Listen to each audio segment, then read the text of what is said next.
Hey guys, and welcome back to this channel. In this video I'll be showing you guys how you can basically generate a Halloween theme AI image on CapCut.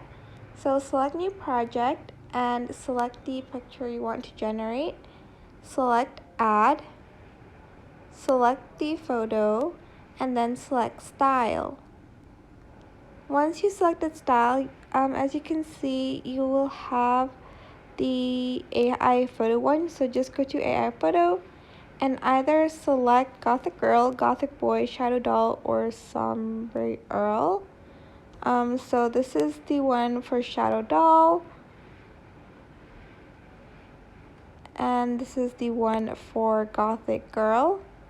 If you want to generate a different one, simply select new project for it, and you'll have this really cool Halloween themed AI photo. I hope this tutorial was helpful for you guys. Don't forget to like, comment, share. Also subscribe to this channel if you haven't done that already. If you have any questions, just leave it in the comment section down below and I'll try my best to answer them all for you guys. And if you found this video helpful, please click the thanks button above the description box down below. Thank you so much for watching. Bye.